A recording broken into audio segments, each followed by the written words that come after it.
What's going on, guys? It's Patrick. Today I want to talk to you about Instagram music accounts. How do you grow one? How do you even start one? How do you adjust to the 2018 Instagram algorithm changes? If these are any of your questions, I got some thoughts that I want to share with you, so let's jump right into it. So whether you are looking to start an Instagram music account or you want to grow the one that you already have, I think it's important to start by looking at the new changes to the Instagram algorithm. Before I just start spewing information at you and probably confusing you, I think it helps to think about it like this. So we all know that Instagram is owned by Facebook. Facebook is trying to get away from being a place where all you see is political banter and ads for seemingly useless products. They want to reinstate the social aspects that Facebook was once known for, and I know what you're thinking. Weren't we supposed to be talking about Instagram? Yes.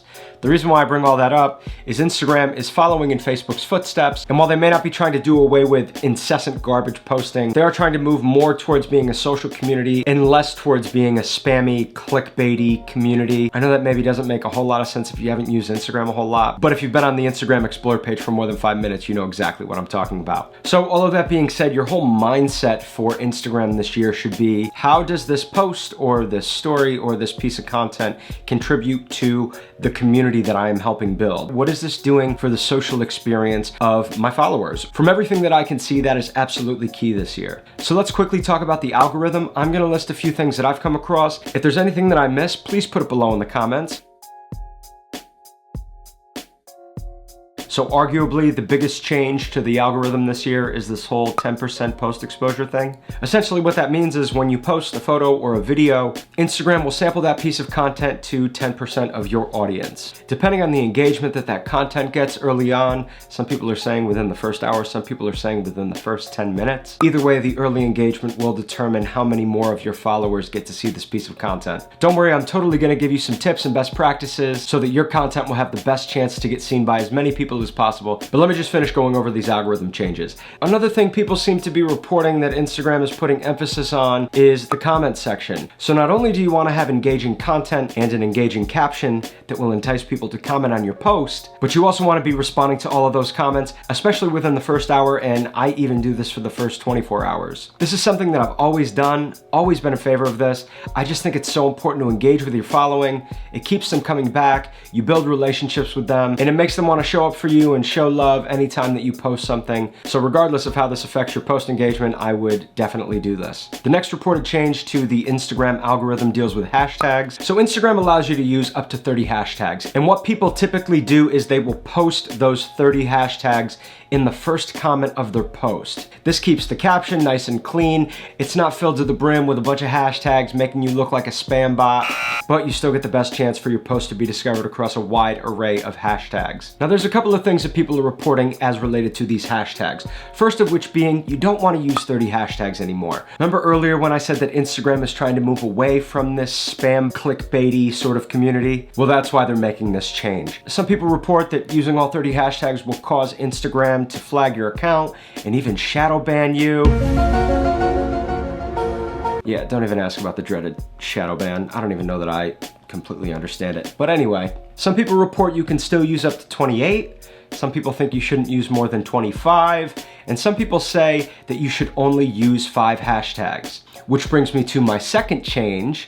You want to post your hashtags in the actual caption of your content, not in the comments, in the caption. And this is where people are saying they found a sweet spot of using 5 hashtags in the actual caption of the content. And they're also saying that using hashtags in the first comment will not allow your post to show up in that hashtag. I'm exhausted. Did you get all that? Anyway, I've been testing this, and here's what I will say. Right now I'm posting with hashtags in the comments and also hashtags in the caption of the post. I am testing this whole 5 hashtags in the caption ordeal, but right now my content is showing up for both.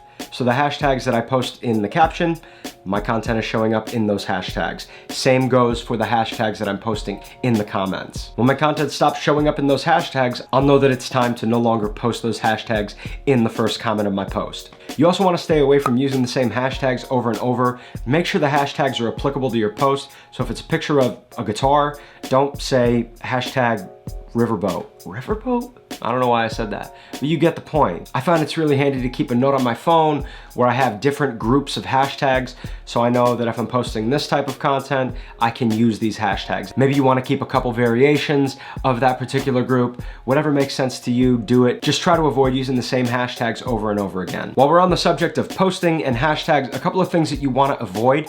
Don't edit your caption after you've posted your content. For whatever reason, this is another one of those things that Instagram just sees as spammy, and you just want to avoid it. It's not a big deal. You also don't want to delete a post and then repost it right away. So just make sure you've got everything lined up, everything edited, go over everything with a fine-tooth comb, because essentially it seems like you have one chance to post a piece of content now. This sucks for me because I make a lot of typos. I don't know if I got fat fingers. I think I got normal sized fingers. I don't know. It's just the iPhone keyboard is never just, maybe I just have bad grammar and that's. Anyway, moving on. The last thing I want to tell you to avoid are pods or DM groups. This is something that apparently Instagram really wants to cut back on, and if they suspect you of being a part of one of these DM groups, your account can get shadow banned. Shadow banned. For those of you who don't know, these are groups of people who just join a DM group. It's like 10 people and they just drive engagement to each other's content. They're usually bigger accounts, so if you're trying to grow an account, this probably isn't something that would be available to you. Either way, just avoid them.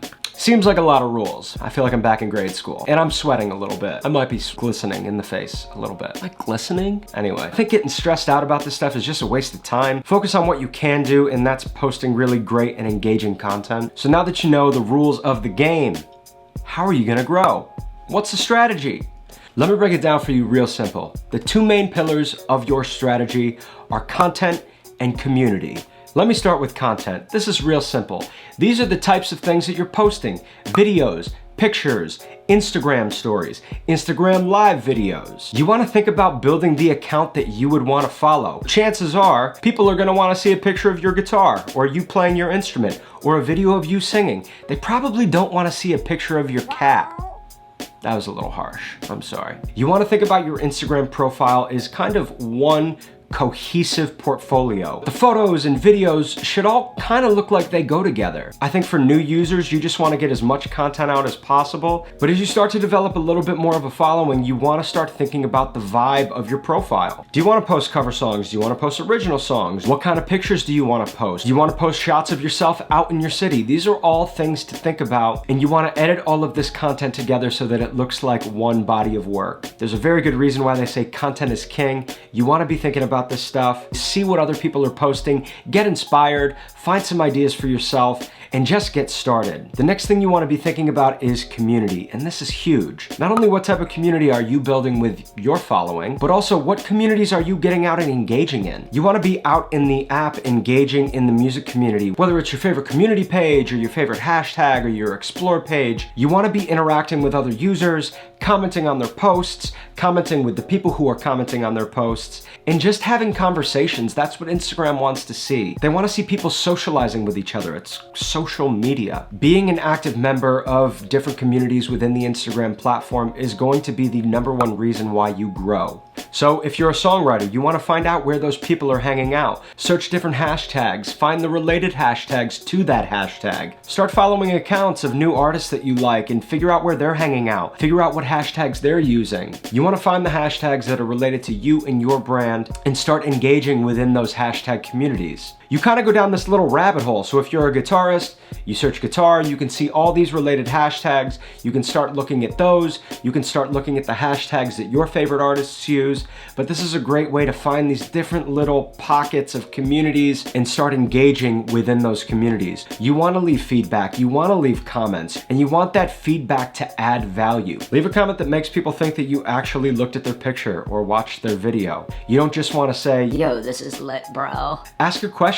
Respond to a comment that somebody else left. Like a comment that somebody else left. These are all great ways to engage with a lot of different people. And chances are, if you're coming across as a nice and kind and lovely person, people are going to want to return the favor, come look at your content, leave comments, leave likes, So obviously all of this engaging is probably something that you want to do around the time that you're posting your own content, because the more that you're liking and commenting for other people, the more traffic you will be driving to your recent post. So beyond just following community pages, which I think is a great thing, you also want to be following hashtags. And this is going to segue into the new features section of this video. But for now, let's first talk about following hashtags. This is a new feature that Instagram has implemented, and I think it's an important part of growing on Instagram in 2018. So now when you look up a hashtag right at the top, you can choose to follow that hashtag, and you'll start seeing posts from that hashtag show up in your main Instagram feed. I think it's always a good idea to pay attention to the new features that Instagram is introducing. They're indicative of the way that Instagram wants us to be using the app, and some people even speculate that using these new features will get you favored by the algorithm.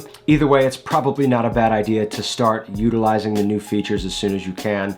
Following hashtags is one of those new features, and I think it's a really convenient way to check in with communities that you want to be a part of more regularly. For example, as somebody who writes and shares original music, the hashtag original music is a community that I want to be a part of. It's a lot of people like myself who are sharing their original music ideas with the Instagram community, and I want to support these creators. Sometimes these people turn into followers, sometimes they turn into internet friendships, and sometimes it's just a nice conversation with somebody for 2 or 3 minutes. Either way, this is something that you really want to implement, and following different hashtags is going to give you the best opportunity to be seen in those communities more regularly. Stories are not a new feature, but they are as important as ever to Instagram. I definitely recommend utilizing this feature daily as kind of a mini documentation of your day. This is a great way to drive engagement to your account. This is a great way to announce that you have a new post for people to go check out, which will drive engagement to that post.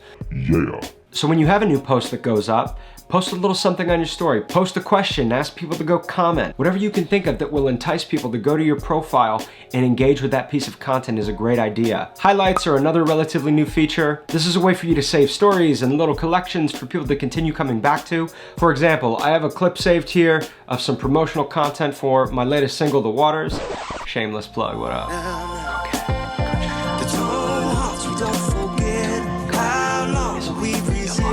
But this highlight lives right on my profile, so anybody who comes in can check this out. It's definitely a useful tool, something you want to be using. The last thing you want to make sure you're using is live video. And I know this maybe can seem a little bit daunting, but find creative ways to use this. You don't got to get on and live stream for 2 hours. You can get on for 30 seconds or a minute, whether you want to share a little clip of a new song you're working on, or you want to share a tip or a trick or some advice. These are all things that you can utilize Instagram live video for. You can now share this live video after it's concluded, and it will live on your story for 24 hours. Again, this is just another one of the tools, but you want to make sure that you are incorporating it into your content. Well, I'm exhausted. And if I thought I was sweating before, I am definitely sweating now. We covered a lot today. Algorithm changes, how to grow your account, the new features. Please, if you have any questions, leave them in the comments below or shoot me a DM on Instagram. If there's anything else you need help with and you'd like me to make a tutorial, please leave that in the comments below as well. Thank you guys so much for liking and commenting and supporting this new and growing channel. But until next time, my name is Patrick, and I'll see y'all soon, all right? Peace.